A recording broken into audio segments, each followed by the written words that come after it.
હાલો મિત્રો, કેમ છો બધા?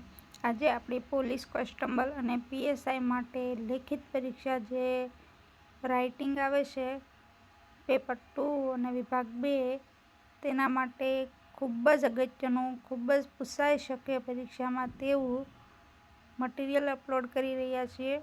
જેમાં નિબંધ છે 350 શબ્દોમાં પોલીસ નૈતિકતા વર્તમાન સમયની માંગ. આ ખૂબ જ પૂછાઈ શકે તેમ છે,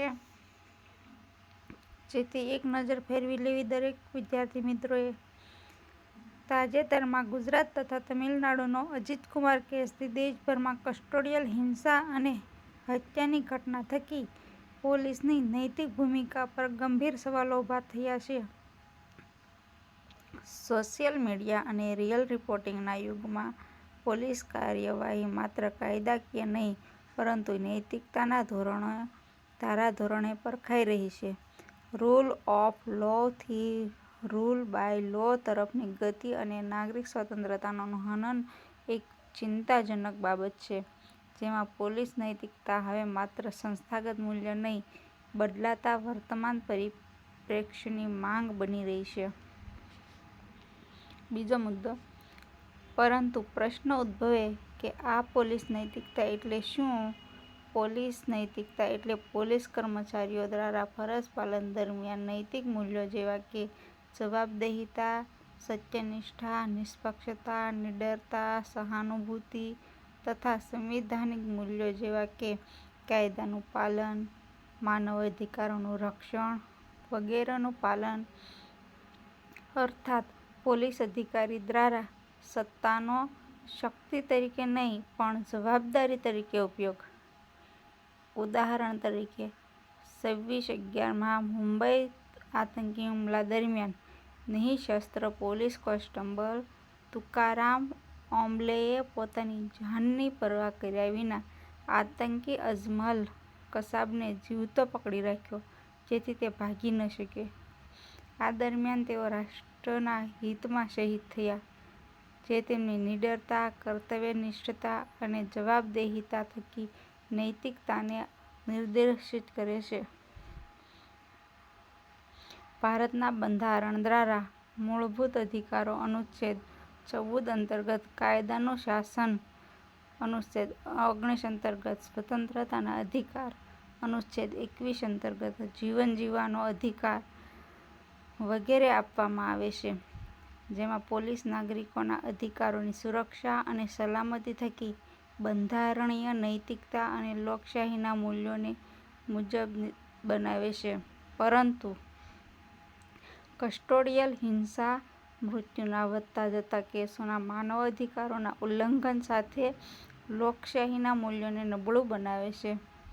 નેશનલ ક્રાઇમ રેકોર્ડ બ્યુરોના રિપોર્ટ અનુસાર ભારતમાં વર્ષ 2000 થી 2020 દરમિયાન અંદાજિત 1888 કસ્ટોડિયલ મૃત્યુના કેસ નોંધાયેલા છે. પોલીસમાં સંવેદનશીલતા, કરુણા અને સહાનુભૂતિ જેવા નૈતિક મૂલ્યોની ગરજ સારે છે. ત્રીજો મુદ્દો. પોલીસ અધિકારીઓના પ્રમાણિત નિષ્પક્ષતા, સત્યનિષ્ઠા જેવા ગુણોથી ભ્રષ્ટાચાર સામે પ્રતિકાર, નાગરિકોને ઝડપી ન્યાય વગેરે જેવા પ્રકલ્પો સાધી શકાય છે. પરંતુ પોલીસનું રાજનીતિકરણ, ફેક એન્કાઉન્ટરના કિસ્સાઓ, પ્રમાણિક અધિકારીઓની વારંવાર બદલી વગેરે સામે પોલીસ વ્યવસ્થામાં નૈતિક શાસનની સાચી જરૂરિયાત છે. ઉદાહરણ તરીકે આસામમાં આઈપીએસ અધિકારી સંજુક્તા પરાશરે માફિયાઓ સામે રાજકીય દબાણ છતાં કડક કાર્યવાહી કરી, જે નૈતિકતાનું એક શ્રેષ્ઠ ઉદાહરણ છે. ત્યાર પછી કોઈપણ સમાજની સુરક્ષાનું પ્રથમ પરિમાણ સશક્ત અને નૈતિક પોલીસ વ્યવસ્થા છે, જેના માધ્યમથી પીડિત કેન્દ્રિત અભિગમ, વંચિતો અને નબળા સમુદાયોની સુરક્ષા, લૈંગિક સમાનતા સાધી શકાય છે. પરંતુ પોલીસ દ્વારા ઘણી વખત મહિલા પીડિતો સાથે અસંવેદનશીલ વર્તણૂક, મહિલા અધિકારીઓની ગેરહાજરી, એલજીબીટીક્યુ સમુદાયના લોકો સાથે અન્યાય, મહિલા કેદીઓ પર બળાત્કારના કેસો વગેરે દ્વારા સામાજિક ન્યાયની વિભાવના ખોરવાય છે, જે સામાજિક અસમાનતાને પ્રેરિત કરે છે. કેરળનું જૈન મૈત્રી સુરક્ષા અભિયાન સી ટીમ જેવા પ્રયત્નો આ દિશામાં સતત કાર્યરત છે. ત્યાર પછી વર્તમાન સમયમાં સોશિયલ મીડિયા અને આર્ટિફિશિયલ ઇન્ટેલિજન્સના યુગમાં સાયબર ક્રાઇમ, ડીપ ફેકની સમસ્યા, ઓનલાઈન ફ્રોડ જેવી બાબતો સામે ડેટા પોલિસિંગ, સ્માર્ટ પોલિસિંગ, ગોપનીયતાની સુરક્ષા, પારદર્શિતા અને જવાબદેહિતા જેવા મૂલ્યોની જરૂરિયાત છે.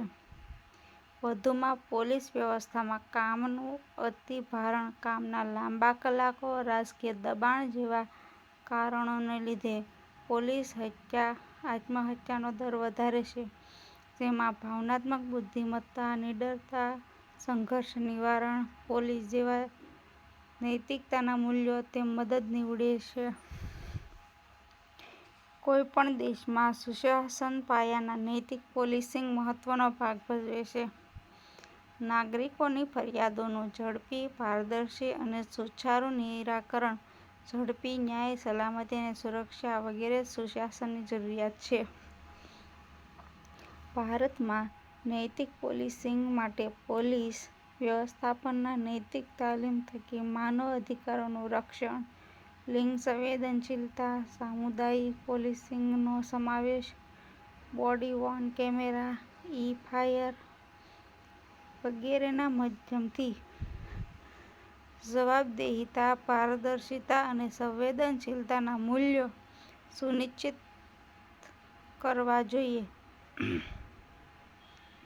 પોલીસ કોર્ટે દ્વારા પ્રકાશ સિંહ કેસમાં આપવામાં આવેલી પોલીસ સુધારાની ભલામણો, મલીમત સમિતિ દ્વારા ફોજદારી ન્યાય વ્યવસ્થા સુધારણા માટેની ભલામણો વગેરેને લાગુ કરવી જોઈએ.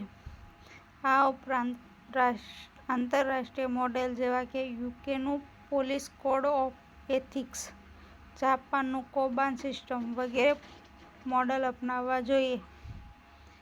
આમ, પોલીસ માત્ર કાયદા અમલીકરણ સંસ્થા જ નહીં પરંતુ બંધારણીય મૂલ્યોની રક્ષક છે, જેમાં વિશ્વાસ આધારિત પોલિસિંગ, કાયદાનું શાસન અને સેવા કરુણાની ભાવના થકી સંચાલિત પોલીસ તંત્ર જ લોકશાહીને મજબૂત બનાવી શકે છે. તેથી પોલીસ નૈતિકતા એ કોઈ વિકલ્પ નહીં પરંતુ સુરક્ષિત સમાજ, સુશાસન અને સશક્ત લોકશાહી માટેની અનિવાર્ય શરત છે.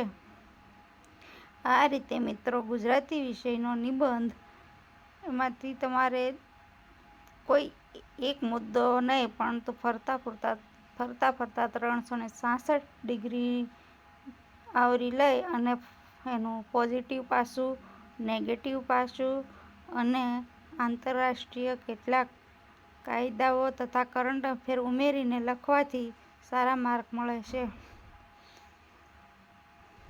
ત્યાર પછી આપણે ઇંગ્લિશમાં અહીંયા કેટલાક પાર્ટ 2માં ઇંગ્લિશમાં જે પૂછાય છે તે પણ આપેલું છે મટીરિયલ, તે તમારે જોઈ લેવું જાતે. આ 5 સેન્ટેન્સ આપ્યા છે, તેનું તમારે અંગ્રેજી કરવાનું છે, જાતે તમારે ટ્રાય કરવાની છે.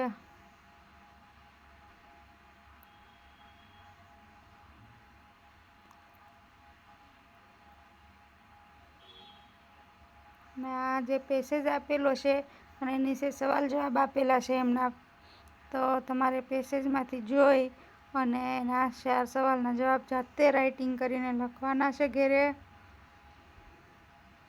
કેવી રીતે લખવા તેનું તમને નીચે ટીપ આપી દીધેલી છે.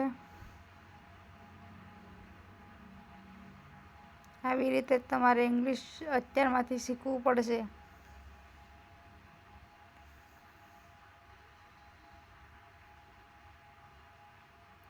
આ ગુજરાતીનું અંગ્રેજીમાં ટ્રાન્સલેશન કરવાનું આવે છે, તે તમારે જોઈ લેવાનું છે કઈ રીતે કરવામાં આવ્યું છે.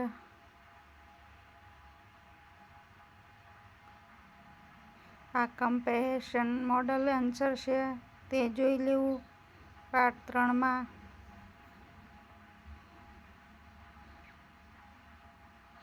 અને જ્યારે એક્ઝામિનર તમારું પેપર ચેક કરતા હોય ત્યારે શું ધ્યાનમાં રાખીને કરે છે એ અહીંયા આપેલું છે.